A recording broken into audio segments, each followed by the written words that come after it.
I've got ideas of how this planet works. It gives perspective to all sort of things we go through.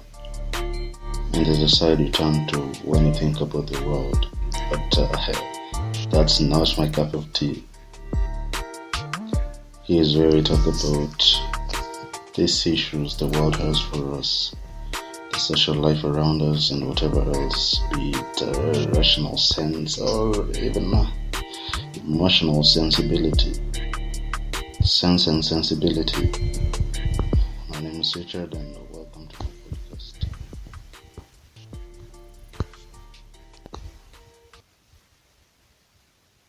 Hello guys. How are you? We're here again. And of course I was supposed to do this yesterday, but as you become an adult, matters of urgency arise spontaneously. And you have to attend to them because there's nothing else you can do. And they usually say it's better late than never. And here we are again. And today, as you can see, I wanted to talk about boring relationships. Some of you who've been in relationships have experienced this sort of boredom situation in the relationships. And let's try to see it quite broadly. Why does it happen? What are the causes, when at times you feel that psyche is no more, feel that that fire that was there initially has gone off, or when feelings die and emotions are dead far beyond resuscitation or resurrection. Some say it's normal to have a boring relationship at some point. It's some sort of season. But some usually say when that happens, it means the rain has started beating and it's killing everything. It actually means the end is near, and that's crystal clear. And so let's look at this. What are the causes for a relationship to start getting boring? I think there's so many causes, and one of the fundamental things I would like to note is this aspect of friendship for getting into a relationship. I think it's very important. At times you wonder, people meet on a Monday, then they're already having sex on Wednesday. Then after having that sex, now they start saying, we are in a relationship. Then 3 weeks later, they're already done, and now you wonder. Friendship is very key. They usually say 6 months. You should know someone for at least 6 months, but I think 6 months is too much for me. For me personally, I think 30 days is good, 1 month. But 30 physical days. When you meet someone physically for 30 days, that's what I think. That's enough to know a person. So, as I was saying, friendship is very key because that's where, when you know someone better, that's when you have to learn someone's character, someone's likes and dislikes, weaknesses, strengths, and whatever. So, I think before you get into a relationship with someone, just be friends and know each other, so that you don't start getting shocked when you're into it, And secondly, communication. Communication. And I think it's important to communicate from time to time. If you don't have a commitment to communicate, if you think it's tiresome, why are you getting into that relationship? Because that's when you'll know how the person is faring on. When you're even far away, And it's a very powerful thing. It's a very powerful tool to communicate, because if you can't be free with someone, if you can't communicate with them, what does it mean? I've seen some people even go for 2 weeks, or at times a week, or sometimes days without communicating.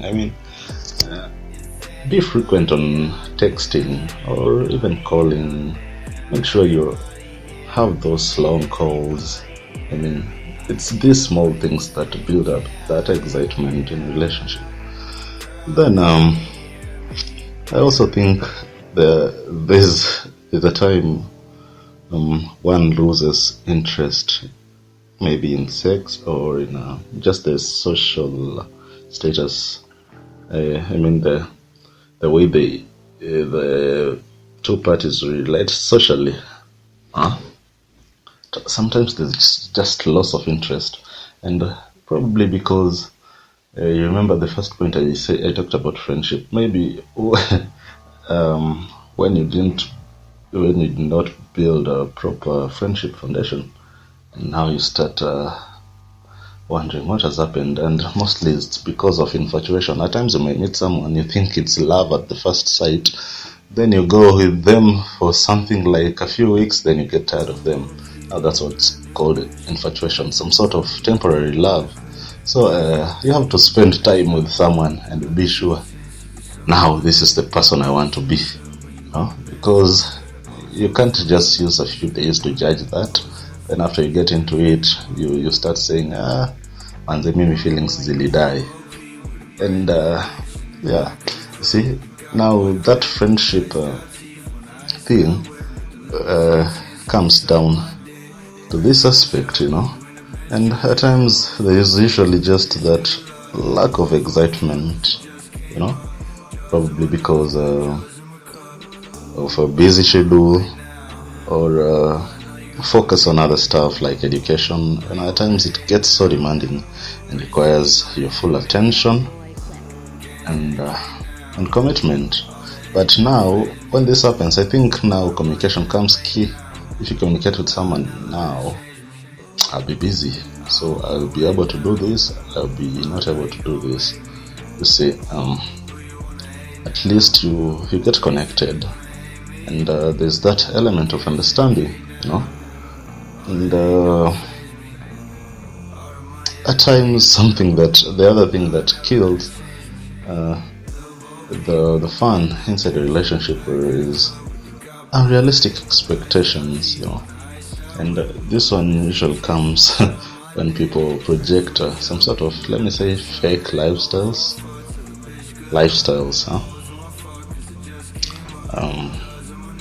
someone comes in a relationship, but that's not who they are really, and when things start unfolding, you realize, well, it is not the way it was. I mean, the things you're expecting are not even there. I mean, it's okay to expect, but usually don't expect more or don't expect less. Just expect, because if you have so much high expectations, you're likely to get disappointed at some point. And then conversely, if you have low expectations, you won't put in enough effort that is required. So I think expectations are good, but do it at a moderate level, and you have to understand your partner, understand what he's doing, understand how he goes around, so that you don't pressure each other on things that you're not able to be at par with, And so I think it's very important to navigate relationship. Relationships, I don't think should be something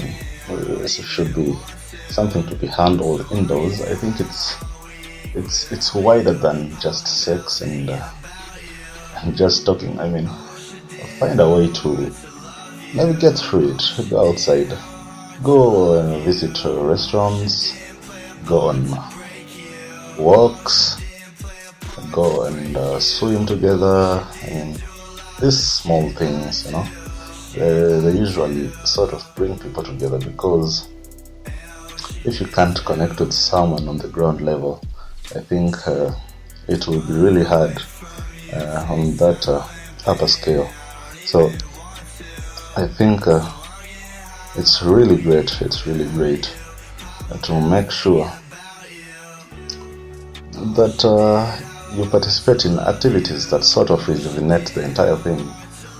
That you should always leave the other person missing you or wanting to see you each and every time. And also be spontaneous. Like, don't be fixated. Don't be just like mimi niko hivi, I only talk about these things, and anything outside that, no. There's a time I was telling someone yesterday this story. There's a time I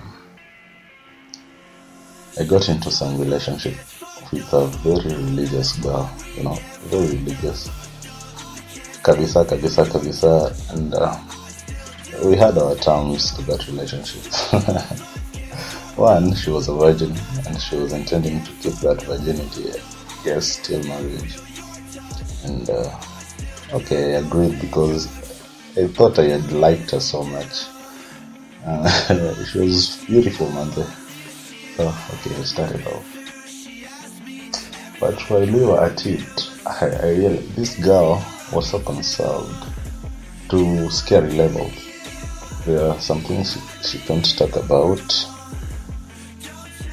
and that was it. She had a very strong stance in a way that is scary to me. After 1 month, I wanted out. I just told her, man, this shit can't work anymore. I think you should find someone who can subscribe to your behavior, because it was becoming sort of too hectic for me. There are things you can't talk about because if you try to raise issue on it, she goes quiet on them. At times when you want to meet her, she starts building up, I don't know, some sort of, I don't know, man. It was just boring. And definitely I had to move on. You don't have to waste time in such things. So always rejuvenate this thing, have fun. A relationship is there, especially for us who are still amateurs, as I want to call it. It's there for having fun and knowing each other and creating some small or minor moments together, and that's what I think is important. And so today, that's what I had. And just tell me, maybe you can text me, tell me, how was your experience in a boring relationship? How did you overcome it? Did it come to lighter work on quite well, or was that the end? But anyway, it is what it is. Have a great day.